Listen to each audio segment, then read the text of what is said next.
Hello, good afternoon everybody. I'd like to welcome you to this Good Employment Charter webinar on employability and our LGBTQ plus community. So before we start, I'll just go through a bit of housekeeping.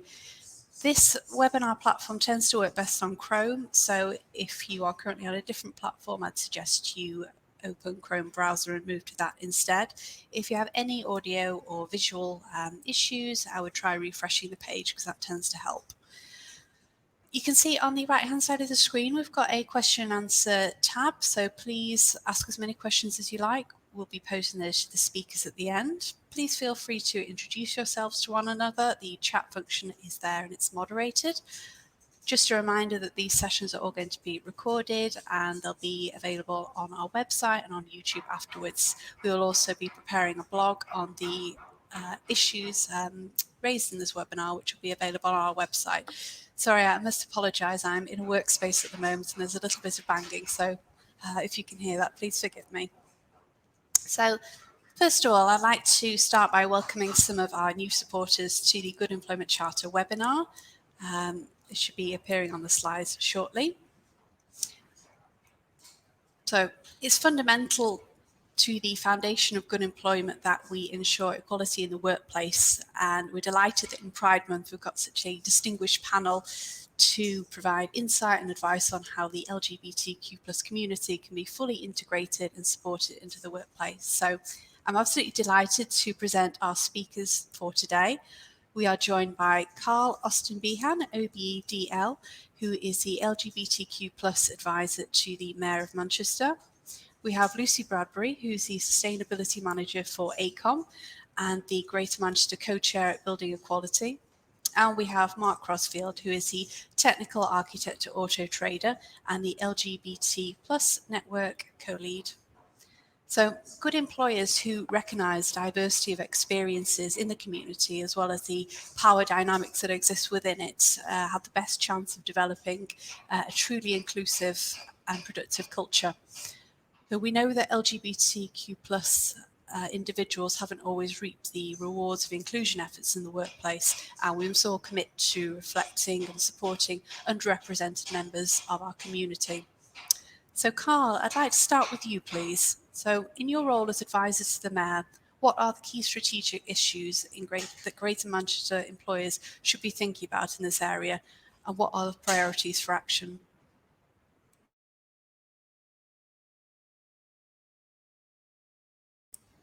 Carl. Sorry, yes. Technical issue straight away. Obviously, I forgot to unmute. No, thanks for that. Yes, my name is Carl Austin-Behan. I'm a white cis male, and my pronouns are he, him, and his. So I just want to put it into content a little bit first about why EDI is important in the workplace, and to take us back a little while. So in 1991, I joined the RAF as a firefighter. I had a fantastic career ahead of me. In 1992, I received the British Humane Society Bronze Award for bravery for rescuing a pilot from a burning aircraft. I was mentioned in the Queen's Birthday Honours list in 1996 with a Commander-in-Chief's commendation. I'd served for 6 years. I'd just been promoted, it had been awarded, which was unheard of in such a short time. It would normally be between sort of 9 and 12 years. But I'd excelled in all manner of performance with constant 9s and specially recommended in each appraisal for 4 years in a row. I'd signed up for 22 years. Then in April 1997, the RAF were informed that I was gay. Back then, it was illegal to be serving within the military. My life changed immediately. I lost my home, I lost my friends, I lost my career, I lost everything overnight in one foul swoop. I could have gone to military prison for 6 months just for being gay. And that's only 24 years ago. On my service record, it states that I was discharged for being incompatible to service life. Now, I did try and sort of challenge that because it was incompatible to service life due to being a homosexual. I tried to fight it. I wrote to the Prime Minister, Tony Blair, I wrote to my MP, Graham Stringer, and to the MOD. It got nowhere because that was the law at the time. The gay ban was only lifted on the 12th of January 2000. I then applied for Greater Manchester Fire Service. During the interview panel and the test that I had to do, I hadn't told them that I was gay.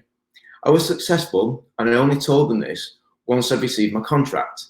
and the date to start my employment, which was April 1998. I was then brought in. I then told them that I was gay. I was then brought in, and I was told that I wasn't able to disclose my sexuality to the rest of the course, as it was residential and it might have implications on the training. I managed to keep it quiet for about 2 or 3 weeks, but by keeping it to myself. But this was making me depressed, anxious, nervous, and certainly couldn't concentrate on the training. I just had to leave an institution which I absolutely loved because it was illegal, yet it was legal now. Yet I was made to feel ashamed, paranoid, and disgusted about myself just because of who I was. I ended up telling the lads, and the lads were fine. It was the senior managers of the hierarchy who had the issue. Then I realised I caused an issue. They had no equality, diversity, or inclusion training or awareness within Greater Manchester Fire and Rescue Service at all. They quickly pulled a husband and wife team together who had apparently spoken in the past about knowing someone who was gay. They became the EDA managers, but actually nobody knows whether they actually like the gay person, just that they admitted knowing one. Okay, so there's my personal story from 20 to 24 years ago. I know we've come a long way, but within the workplace, there's still so much more to do, especially in certain sectors. Now, Greater Manchester, amazing as it is home to an estimated 215,000 LGBTQ plus population. It's a population larger than the borough of Rochdale, and LGBTQ plus people face a significant number of inequalities compared to heterosexuals, from poorer physical and mental health, increased risk of hate crime and discrimination, to loneliness and isolation and negative experiences in employment. Now, during this next hour, you're going to be hearing the words LGBTQ a lot. And I know that businesses sometimes struggle understanding the acronym and the various letters that have been added over the years. It can be overwhelming. So for LGBTQ+, this is lesbian, gay, bisexual, trans, queer or questioning, and the plus identifies with those who identify in another way, such as intersex, asexual, pansexual, non-binary, etc. So just to run through a couple of those: bisexual, a person who's emotionally, romantically, or sexually attracted to people of their gender or other genders. Cisgender is a person who identifies as the gender and the biological sex they were assigned with at birth, often shortened to cis. Gay, a person who is emotionally, physically, or sexually attracted to members of the same sex and/or gender, and that can be men and women. Lesbian is a woman who is emotionally, physically, or sexually attracted to women. Now, recently, a lot of women and younger people, younger females, refer to themselves as gay rather than lesbian. Non-binary, an umbrella term for those whose gender doesn't fit the man or woman binary. And pansexual, a person who is emotionally, romantically, and/or sexually attracted to people regardless of their gender or sex. And this attraction doesn't have to be equally split across genders or sexes. And transgender, an umbrella term to describe someone who identifies as a different gender than the one assigned at birth. Transgender people may describe themselves using one or more of a variety of terms, including but not limited to gender fluid, non-binary, agender, trans man, trans woman, and it's shortened to trans. Now, queer, historically a derogatory term for LGBTQ plus people, has been reclaimed by some, not all, but some, and a lot of LGBTQ plus people like to be known within the community as queer. Now, you may see it in my terminology is my pronouns, he, him, his, and you'll notice that when we introduce ourselves, we use our pronouns. We use them all the time to identify and refer to someone, describing people as he or she. Groups of other people, of they and them, as well as trying to explain how pronouns work. But some people may not know that there are many valid gender-neutral pronouns that's becoming increasingly common. And this would be slightly use the word they or ze. And using gender pronouns means we don't associate the person we're talking about with a specific gender. It helps people respectively refer to one another, and if staff make mistakes using people's misgendering people, all you got to do is apologise, but then make sure you do it right. So working to improve LGBTQ plus awareness can have a long-term impact in organisations by creating workplaces and services that are accessible and which can be proactively demonstrate that considering the needs of all staff and users. All organisations can promote inclusion for the LGBTQ plus communities in Greater Manchester, and there's many different ways to build and maintain an inclusive environment for all staff. Providing LGBTQ plus awareness training for staff and facilitating staff networks to celebrate LGBTQ plus visibility days and supporting local events. Training is fundamental to increase awareness. It improves knowledge within staff teams, it raises the visibility of existence of LGBT people within the staff and within specific training groups. Too many LGBT staff continue to have poor experiences in all areas of life, including the workplace. And when accessing services such as experiencing bullying and hearing discrimination remarks, we need to communicate about why the disability are varying and a zero tolerance policy.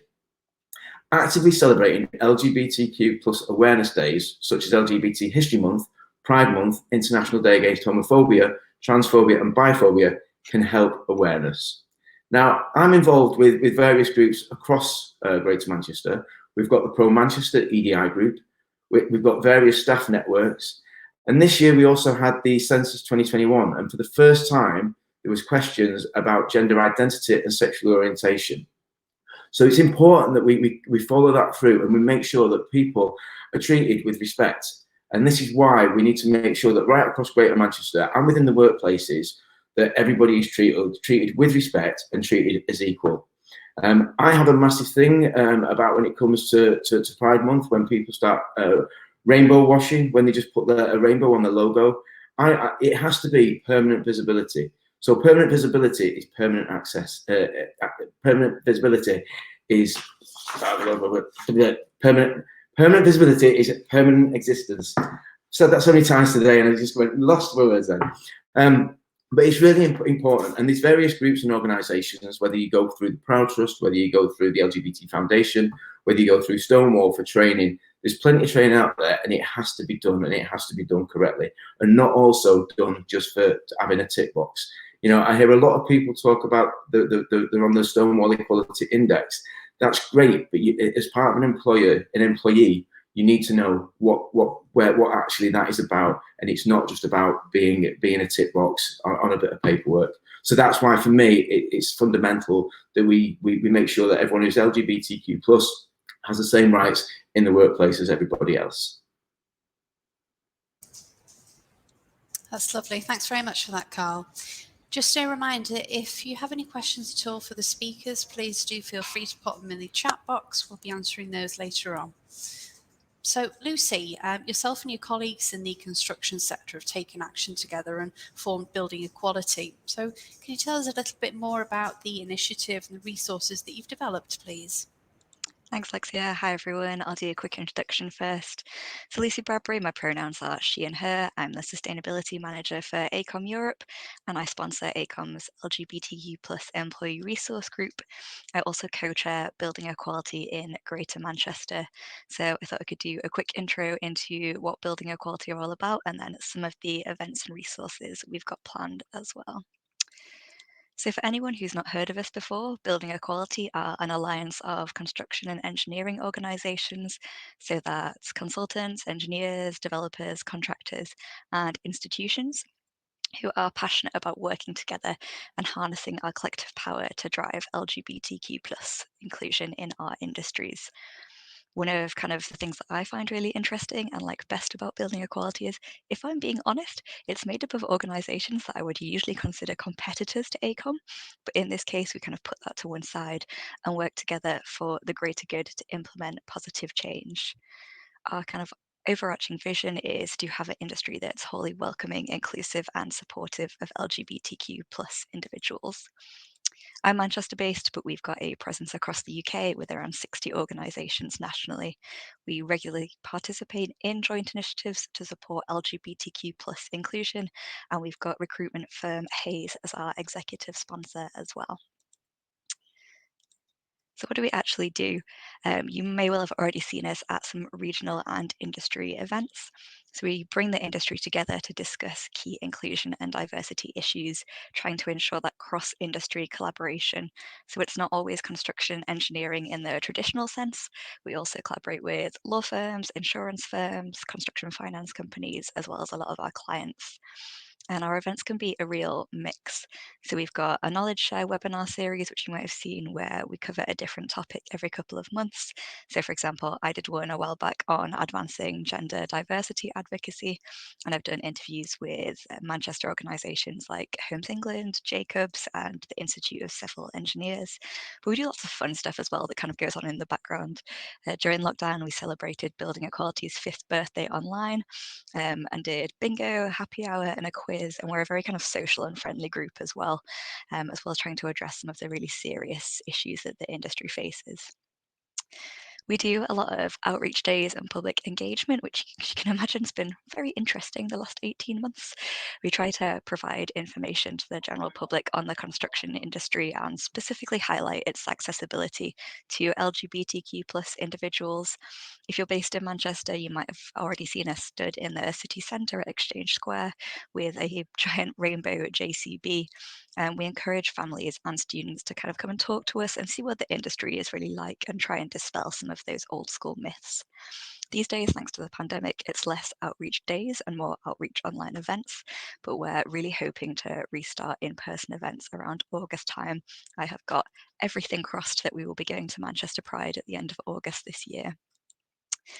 So we started back in 2015 with just 3 organisations, and since then we've expanded across the UK, won a number of industry awards, and really ramped up the number of events that we host as well. I am genuinely really proud of how far we've come in such a short amount of time. Back in 2015, it was kind of unfathomable to me to have a construction organisation really kind of proud in the Pride Parade at Manchester. And now this year, we're talking about having nearly 250 people walk in the parade under the Building Equality banner. So we've come a very long way. That being said, as you can imagine, we still have some serious work to do, but we're in such a better position than we were when I first joined a few years ago. The first time that we presented the Allies Toolbox talk, which I'm going to go through shortly, we had around 250 people join virtually, and we've had really good engagement in our knowledge share webinar series recently. We do have a whole host of free resources on our website, and they are open to the general public, so I recommend taking a look if you haven't already. So onto the actual Allies Toolbox talk itself. For those of you who've never heard of it, it's essentially a presentation aimed at educating the workforce. So that includes our clients and our suppliers, empowering colleagues across the industry to become active allies to the LGBTQ plus community. I should point out, I didn't actually write all of this Toolbox talk. It was the Building Equality Committee, and they've done an amazing job. But essentially, it came about because we all acknowledged that allies have such an important role to play. And speaking to some of our clients recently, I think a lot of us are in the same boat in kind of waking up to the importance of allyship. So it's a free resource that you can download from our Building Equality website, which explores the importance of allies and how individuals and businesses can make a positive difference through making small changes.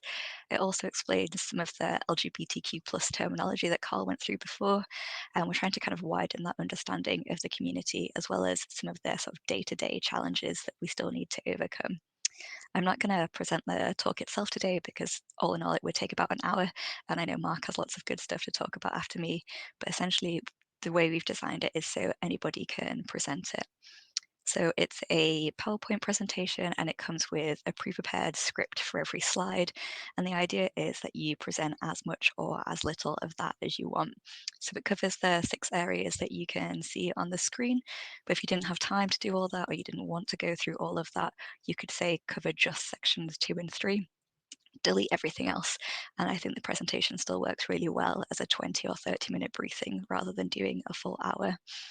We've also got a PDF document which explains things like what do all the different community flags mean, and it can point you to further resources as well. So there's things like films and podcasts to follow up on. If you really wanted to, there is even a recording of the Toolbox talk, so you can watch it back and memorize it if that's how you kind of learn best. And of course, you can always reach out to the committee ourselves as well, and I'm happy to chat about how our companies can work together. So just quickly wrap up my part. In terms of how we can get involved, we're always interested. We have regional chairs across the country now, and we are always looking for members to join. Building equality is very much kind of a case of the more the merrier. But in the meantime, I would say go and check out those resources on the website I was talking about before. Follow us on LinkedIn, follow us on Twitter for updates. And of course, you can always reach out to me direct with any questions as well. Thank you. Lovely, thank you so much for that, Lucy. And just a reminder that all of the resources and toolkits are available to our supporters and members and can be accessed on Lucy's website. So, Mark, we've heard about the strategic issues and learned a bit about some of the supporting resources that are available to employers, but as an employer, can you tell us a bit more about what Autotrader have done to make the work environment more inclusive for the LGBTQ+ community? Absolutely. Thanks, Alexia. So as Lucy did, I'm going to just briefly introduce myself. So my name is Mark Crossfield. My pronouns are he, him. I'm a technical lead, Autotrader. I'm also the LGBT network co-lead. Based in Manchester. If you don't know about Autotrader, that's our website. We have a careers website, and also outside work, I have a strange hobby and fascination with underground and hidden things in Manchester. So I have a map. Please feel free to get in touch with me. So around all this stuff, I'm going to say that the most important thing I'm going to say today is I think if you give people who care the permission, space and support that they need to improve things, that's the key message of this presentation really today. So a little bit about Autotrader and where we came from, because not everybody knows about us and what we do. Back in 1977, we were launched as the Thames Valley Trader, small newspaper / magazine. Back in '96, we had our first website, so that was quite a long time ago now. Then jumping forward to 2013, and a chap called Trevor joined us as a CEO. So we've got a new CEO. Trevor had come in from ThoughtWorks, international consultancy. And then in 2014, we made a move and consolidated our offices. We were based in Newton and Willows, and we moved into central Manchester, where we're now based at First Street. And then going back to the beginning of our sort of diversity and inclusion journey, this goes back to about 2015. So in 2015, some senior leaders decided that we should do something around diversity and inclusion. And they got in touch with the CEO, they had a conversation, and Trevor was really receptive. And the next step was to talk to the board. So those people were introduced to the board by Trevor as experts, and they spoke to the board, made a compelling case. And this was our business case. This is the first thing that we did, really. We made a business case about why it's important to think about D&I in an organisation such as ours. So the key things there is that the CEO introduced the leaders to the board as experts. That gave them credibility. Support then came from the top of the business, and that was critical and has been critical around diversity and inclusion at Autotrader. And that meant that those who were involved felt absolutely free to follow the right path themselves. So a workshop happened. There was a diversity and inclusion workshop with a bunch of people getting involved, talking about what we should do at Autotrader. And out of that, there were some conclusions. Our initial focus was on gender, and we've widened out a lot since then. And in 2016, we had a diversity and inclusion guild that had come together. So a guild in Autotrader terms is a bunch of people from different parts of the business. It's quite open, lots of different disciplines. And they set out their initial strategy. And that guild still exists. So key things about our guild, the members are drawn from interested people across the organisation and really motivated people who have the capacity to actually make change and not just talk about it. And this hasn't ever been treated as just a people team thing. So we call our HR team our people team. It's not been treated as something that just belongs to the people team. This is a thing that crosses our whole business. And I think that's really important, because often things can be kind of sidelined as HR initiatives. And this is something that includes everyone, and we wanted everybody to be able to collaborate. And having a guild that crosses all the different sorts of diversity at Autotrader and has all those different people involved provides an opportunity for us to approach things in a more intersectional way. So rather than just being siloed and talking about LGBT+, we can consider how issues might impact other characteristics. We then, in 2018, we formed an LGBT+ network. So at this point, we already had a women's network and we already had a BAME network. And we formed in 2018, and that's the point at which I got involved. So at this point, the Diversity and Inclusion Guild went out and they looked for LGBT+ people they were aware of who were motivated to get involved. We discussed what the network should focus on and gave them our steer as LGBT+ people.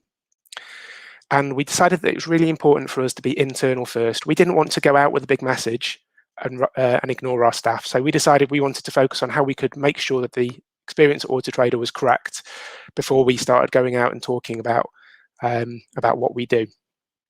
Another thing that was really critical at this point is that we engaged some external experience. So we've worked with Stonewall amongst other organisations over the years, and we took part in the Workplace Quality Index. But as Carl says, absolutely agree, it's not just an index.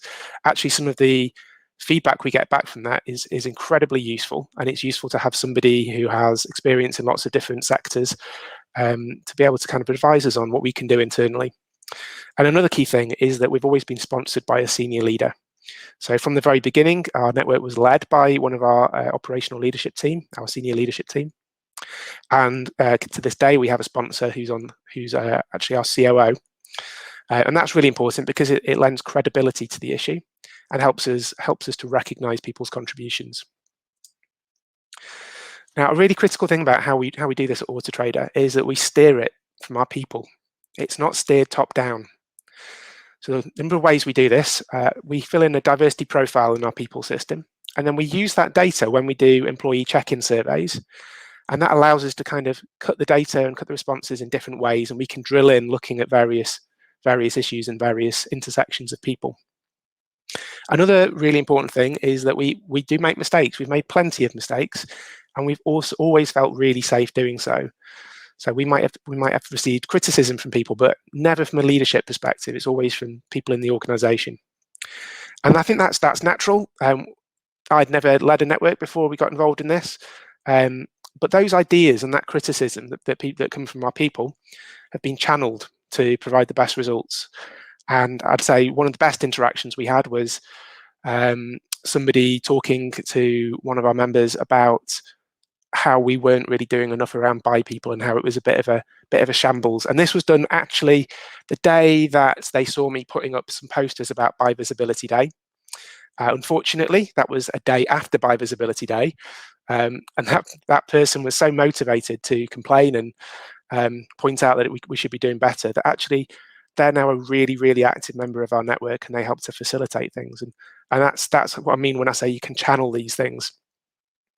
And I'd say suggestions and requests across all of our networks have informed the majority of the initiatives that we actually do. So the ideas come from our people. Some of the things we've done for specifics, lots of education around sexualities and different gender identities, and we'll do these in a variety of formats. We've done drop-ins, we've done training sessions. So there is a diversity inclusion training session that everybody at Auto Trader goes through, and our network actually helped to provide part of that. We do blog posts, usually those are external, but also internal, and they help to provide people with a perspective from somebody who maybe identifies as pan or somebody who identifies as non-binary. We've done various communication campaigns internally as well, and we take part in LGBT+ History Month each year, and usually that's quite an internally focused thing around just making sure that people understand the history of LGBT+. Another big thing we did was helping our people team develop some transitioning guidance for employees and for managers who might be managing people who are transitioning. We felt that was really important. There's lots of policy that explains to people what support is available, and we really wanted to explain to people that this is something that we're happy to support as an organisation. But we also recognise that we needed to support the people around someone who's transitioning. It's a very misunderstood or complicated subject, so people are quite scared of it. So that's something that we've done. We've also been through policies and replaced gendered language with gender neutral language so that people don't feel alienated when they're reading a policy that involves them. And for example, our adoption policy now provides parity with maternity leave, which means that it's fairer for a same-sex couple who have chosen to adopt or any other couple who have chosen to adopt. So things that our network focuses on, this is a summary of our commitments. We have 5 commitments and we refresh these each year, but these actually only develop a little bit each year. They're mostly static. So one of the things that we think is really important is engaging closely with the local and automotive communities. And this year we are focusing more on automotive. We think that's really important because we're quite an influential brand in the automotive world, and we know that there's a lot that we can offer other organisations. Improving visibility and understanding of our bi, pan, trans and other underrepresented colleagues. So that might be non-binary people, trans men, trans women. And making sure that really that their identities are understood by the rest of the organisation. Making sure our employees feel part of the LGBT+ network. We want them to feel really engaged. We want them to be aware of what we do. We want them to be aware of the support that's available and how they can get involved themselves. Contributing to the career development of LGBT+ employees is something we try to do by promoting any training that's coming up in our LGBT+ network channel, and generally making sure that people are aware of things. We've also more recently, at Auto Trader, we've started a diverse talent accelerator, which is focused more at underrepresented characteristics in some of our more senior roles. And so we've got people who are LGBT+, we've got people who are women, people who are BAME, people who have disability or neurodiversity going through that programme. And we think it's really important for us to work closely with our Health and Wellbeing Guild and our Disability and Neurodiversity Network. We noticed in one of our surveys that a very high percentage of our LGBT+ staff identified as disabled or having a disability or long-term health condition. And so that's something that we really want to focus on, how we can support them, try and understand a little bit more behind why that is and how it impacts them, and what their unique experience is really of being disabled and LGBT+. So just, we rely on our facilitators. We feel that it's a very people-led movement. We want to make sure that we get the most out of people, and we get the most out of people when they're valued and supported. It's really, really important to recognise people's contributions. This shouldn't be side of desk work. This shouldn't be something you do while no one's looking. So we've actually formalised a description of what we expect of our network facilitators and our network leads, and we explain how many hours a week we generally expect them to work on this.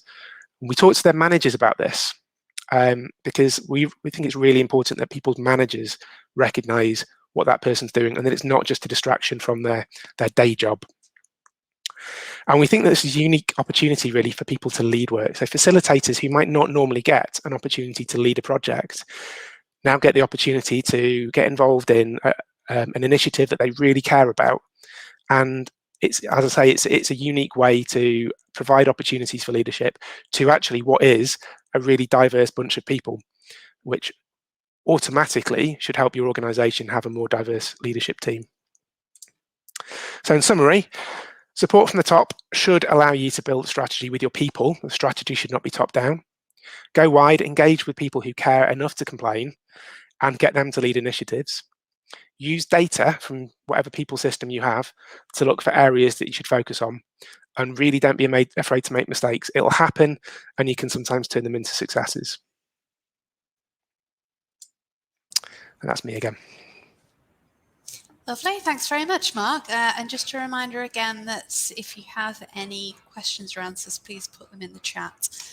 It's excellent to hear how an employer is actually putting this into practice, and to hear that it's such an employee-focused approach. So I'll just go through any questions that we've currently got, and then I'll open it up to the floor. And I've got some questions myself. So we had a question earlier on about recommending a comprehensive training program or a trainer. I know that Carl's provided some information on the LGBT Foundation. Could I just open it up to the speakers? Do you have any additional resources that people might want to access? Sure. So as I say, we worked for Stonewall. We found the results from their survey to be really useful. So as a diversity champion, you fill in a very comprehensive report about the activities that the organisation undertakes, and then that's reviewed, and you get sort of 2 or 3 hours you can get discussing actually some of the recommendations. In terms of comprehensive stuff, I can't really provide a better solution than Carl's really. I would say that there's sometimes some specific issues that you might wish to seek training on. So we've worked with Gendered Intelligence as well, who have come in and done training sessions and also lunch and learn sessions around understanding gender identity. And that might be around trans, might be around non-binary. And Manchester Pride as well, actually, worth pointing out. Manchester Pride have their All Equals Charter, which is another way of measuring your organisation. And once again, somebody will review the results with you and go through and come back with some recommendations, some advice. And it's really useful to have somebody external to talk through those issues with. There's also the Proud Trust as well, which are based in Manchester as well, which do a lot of work. I know that both Auto Trader and Building Equality do a lot of work with the Proud Trust, and they do a lot of stuff with schools, but they also do a lot of work with businesses to make sure that they're sort of giving the right information out for people, and it's quite it's straightforward.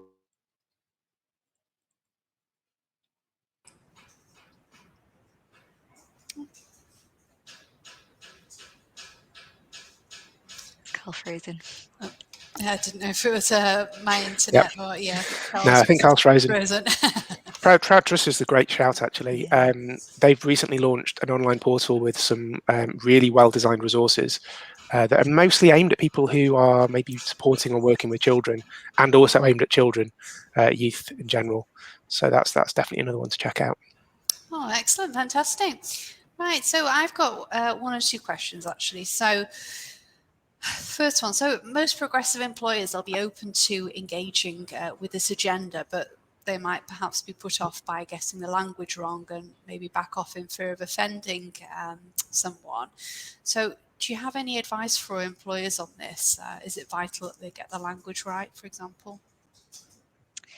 We're sort of seeing something similar in construction, and language is super important. It's one of my pet peeves when you see, the industry's come a long way. They'll write these amazing articles that you just wouldn't have seen a few years ago, and then there's just the odd language bit here and there that isn't quite right, and that's quite frustrating to see. But that absolutely should not put you off. I get really concerned that the people feel like the conversation has moved on too far, too fast, and so they get a little bit frightened and don't want to engage in it. And actually just kind of closing down and saying, I'm not having anything to do with this, is probably the worst possible thing you could do. I would much rather someone came to me and said, I don't understand this, or I have no idea why this is relevant to me, or I've seen some companies do put out articles that are imperfect. That is always better than just doing nothing. Yeah, absolutely agree. As I said, I think mistakes will always be made. The fascinating thing about language is how much it changes over the years and develops. And, it's something that I think people will always recognize it's very much a moving target. And I think as Carl said at the beginning around misgendering people and actually apologizing, generally people understand your intent. People will recognize that you have positive intent. And it's how you then handle the fact that somebody points out the language. If you react to it well, they will take that as a positive reaction. Excellent, thank you. So I know we've already spoken about resources and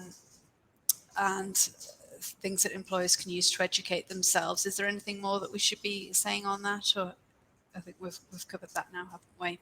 So if you were to give an employer one piece of advice or one piece of action to take to become more inclusive to the LGBTQ plus community, what would that be? I think employers need, if they're not already doing or not already part of a staff network, then definitely sort of have a staff network to make them feel that the staff are included. And I mean, for everything that Lucy's doing with Building Equality, one thing I think that is fantastic with that is, even if you're only a small business or you're a small organisation, you can easily tap into the whole resources that Building Equality have got. Again, with the work that, with part of the EDI that I've been doing with Pro Manchester, Pro Manchester have got like a women's network, they've got like all different networks, and part of the EDI in that as well means that you can tap into so many different, you might only be a small business, you might only be a small company, you might only have 5 employees, but if 2 of your employees identify as LGBTQ, or plus, then be a part of another network, and that's a big thing. And also, to sort of have that visibility. I know we're all sat here, we've all got rainbows behind us, and You know, it is that thing. It's about the visibility. It's to let people know, and it's not necessarily about us just thinking it's great to have a rainbow. It's for those people who may be coming into your workplace, who may not be out, who may feel uncomfortable, who may sort of have suffered from discrimination in their last workplace, to come into Auto Trader, see rainbow lanyards, to see sort of a rainbow there, to see visibility, makes a massive difference. So do it for the right reasons. Don't just do it because you have to, or you feel that you're being pushed into it.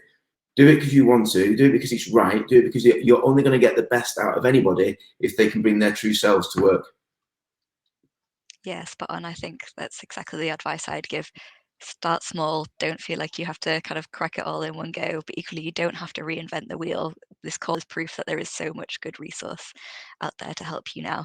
I'm a bit of a perfectionist and a bit of a people pleaser, both of which are not very helpful qualities in the equity, diversity and inclusion space. When you look at the attendees of building equality companies, we're probably in the hundreds of thousands. AECOM alone is kind of pushing 50,000. There's no way you're going to get that right with every single person every time. But sometimes that can feel so daunting, you sort of spin your wheels. Actually chip away with it, start with those small committees, join other committees if you're not getting engagement. And the internet is an incredible place. There is just so much there to help you now. Absolutely. No, brilliant. I can't really follow those, but I would say for an organisation to actually make a statement publicly, visibly about inclusion and about and naming some characteristics, I think it's a very powerful thing. I know before I was involved in our LGBT plus network, I didn't attend the first Pride that we took part in, but it made me feel so proud that there was 100 or so people dressed as Dalmatians, I think, for Auto Trader walking the streets, people with their families, and it actually gave me a good kick up the bum to do more. So I think making those statements can make people feel more included. They can feel like really small things, but they can actually mean a lot to an individual. And as Carl said, there's so many organisations that will help. And as Lucy said, I also love the fact that there's very little competition in this space. So if you have a conversation with one of your partners, one of your customers, one of the people who supply you, find out what they're doing, because generally people are really, really, really happy to share this stuff. That's something we do as an organisation. We think we get a lot out of it, and we think it's really valuable. It's a big part of our commitment this year. Those resources that people pour hours and hours into, they are absolutely shareable, and they will work in your organisation. There is no point in reinventing the wheel. So that was something I meant to say in my talk, actually. We're planning to start sharing some of our resources on LinkedIn. I think anywhere where people share and where you can download a document that you can then tweak a little bit, I would guess that our transitioning guidelines shouldn't be that different to other people. So that's a good starting point. So yeah, try and copy as much as you can.